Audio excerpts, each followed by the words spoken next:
O Brasil começou bem a Copa do Mundo do Catar, com um jogo consistente, equilibrado entre defesa e ataque. Só que no primeiro jogo contra a Sérvia, Neymar, o craque do time e o mais bolsonarista dos atletas brasileiros, acabou se contundindo. Isso gerou uma grande polêmica fora de campo, até porque dentro de campo o time vai bem.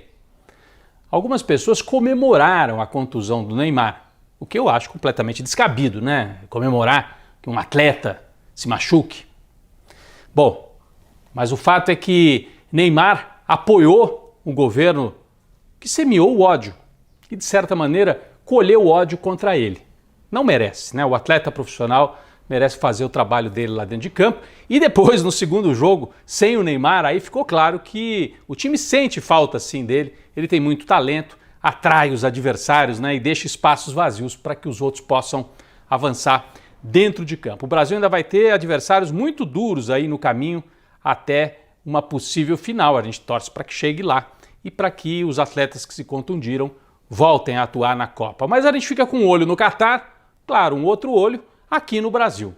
Lula, que colocou a camisa amarela, incentivou as pessoas também a usarem o amarelo de novo, né? Lula passou essa última semana em Brasília e destravou várias negociações.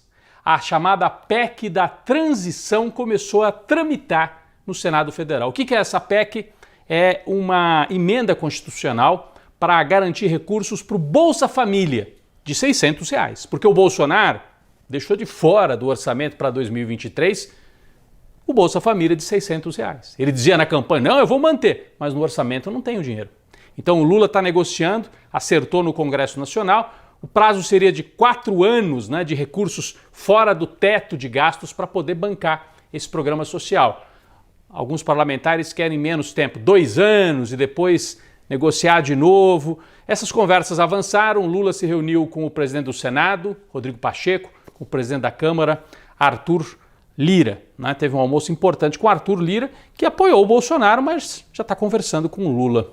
Bom, o presidente eleito sofre muita pressão do lado do mercado financeiro, o mercado, chamado mercado, esse ser assim que ninguém sabe definir muito bem quem é, né? Diz, não pode estourar o teto de gasto. O Bolsonaro estourou o teto à vontade e ninguém falou nada.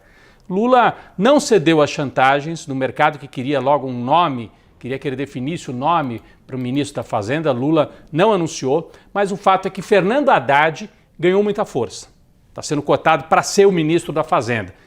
A turma aí dos bancos, da Faria Lima, preferia um nome que não fosse do PT, um nome assim mais ligado ao sistema financeiro. O Haddad é diferente, né? O Haddad não cede em tudo, não, para o mercado. Então, o Lula avançou nesses pontos, ainda não anunciou nenhum nome, deu a entender que o Haddad pode ser o ministro da Fazenda. Fechou negociações também com MDB, PSD do Kassab e União Brasil, 3 partidos de centro-direita que vão compor a base de apoio do governo Lula. De um lado ele sofre pressão no mercado financeiro, de outro muita pressão militar. Continuam, né, aquelas manifestações na porta dos quartéis, mas se fossem só esses alucinados de porta de quartel, não. Os próprios militares, alguns, estão alimentando esse clima de golpismo no Brasil. Inclusive, essa semana, um sargento que trabalha com o general Heleno, dentro do Palácio, lá na equipe do Gabinete de Segurança Institucional, fez declarações absurdas, insuflou o golpe, ameaçou fisicamente os petistas e disse que o Lula não toma posse. E ele está lotado dentro do gabinete, trabalha com o tal do general Heleno. A gente tem a fotografia deste sujeito. Não são problemas só na baixa patente, daqui a pouco a gente vai falar um pouco mais sobre isso, generais também alimentando esses ataques à democracia. Muita gente, por isso, fica preocupada com a diplomação de Lula e também com a posse, se os bolsonaristas vão aprontar alguma coisa. A diplomação, que é aquele ato em que o presidente, né, tem a sua eleição chancelada pelas autoridades eleitorais, foi adiantada. Ia ser 19 de dezembro, vai ser dia 12 de dezembro, quanto antes melhor. E para o dia 1º de janeiro, o que se prevê bastante gente na rua para dar apoio a Lula. A Janja, a futura primeira-dama, anunciou, né, uma festa com 2 palcos em homenagem. Um palco vai se chamar Palco Gal Costa, o outro palco vai ter também uma homenagem a Elza Soares, né, falecidas recentemente, e nos palcos vão estar Valesca Popozuda, Martinho da Vila, Chico César, Maria Rita, entre outros artistas. A ideia é fazer uma festa popular, Pablo Vittar também estará lá, uma festa popular de muita diversidade e alegria em 1º de janeiro, para confrontar esse clima de ódio que o bolsonarismo trouxe para o Brasil. Preocupação com estas ameaças, preocupação também com as contas e com o desmonte do Estado brasileiro. Os grupos de transição que trabalham com Lula e com Alckmin em Brasília entregaram já relatórios mostrando uma situação trágica em vários setores. Meio ambiente, como todo mundo sabe, destroçada a capacidade de fiscalizar o desmatamento. Na área de educação, cortes feitos de última hora, as universidades, as escolas técnicas quase inviabilizadas.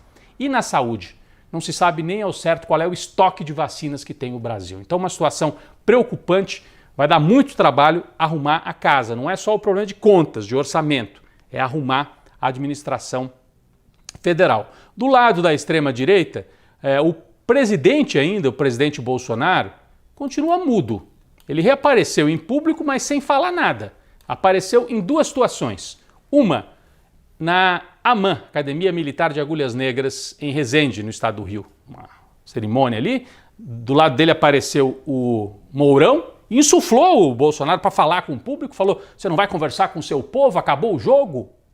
E o Bolsonaro ficou quieto. E depois, num jantar com deputados do PL, que ele tirou várias fotos, mas com uma cara de desgosto, parecia até que estava sob efeito de medicamentos. O Bolsonaro, uma cara péssima. Algumas pessoas acham que ele realmente está sem condições de liderar essa oposição de extrema-direita, que aliás está em crise. Existe uma briga entre a Carla Zambelli e a família Bolsonaro. Neste jantar com o Jair Bolsonaro, ela teria batido boca com o presidente, não se sabe exatamente por quê. E para completar, o Eduardo, o Dudu Bananinha, filho do Jair, no meio dessas manifestações todas dos bolsonaristas em porta de quartel, pegou o avião com a mulher dele e foi curtir a vida lá no Catar. Queria ficar discreto, mas flagraram o Eduardo Bolsonaro num jogo do Brasil, enquanto ele insufla o povo a fazer manifestação contra a democracia, está lá na Copa assistindo o jogo do Brasil. Isso pegou muito mal entre os bolsonaristas, ele tentou se explicar e aí contou uma história que não convence ninguém. Ele disse que ele foi para lá levando um pendrive com imagens para denunciar para a imprensa internacional o que está acontecendo no Brasil. Tenha dó, né? Na era das nuvens, né? Você pode jogar tudo na nuvem. Ele quer levar o pendrive, tá bom. Por último, um alerta importante. A gente vive nas últimas semanas uma nova onda de Covid. A Covid voltou com força ao Brasil. Quem já foi vacinado pega, mas pega com uma intensidade mais baixa a doença, a Covid, não vai parar no hospital. Foi o meu caso. Aliás, por isso que eu fiquei ausente, né? Me ausentei aqui do Tempero da Notícia. Peguei a Covid, 2 dias, situação, muitas dores pelo corpo. Passou rápido, porque eu tenho as 4 doses da vacina. Então, vale o alerta. Continue usando máscara em ambientes fechados. E se você não tomou todas as vacinas, se vacine, leve o seu filho, né? Veja se todo mundo da família está bem protegido. Vacina e máscara, de novo, são super necessários para a gente passar por essa nova onda da Covid que ameaça os brasileiros. Cuidado com a saúde, gente. Vamos tocar adiante. Eu fiquei um tempo fora. Nesse meio tempo a gente criou aqui um novo cenário e agora teremos o Tempero da Notícia renovado, apostando também numa renovação do Brasil para 2023.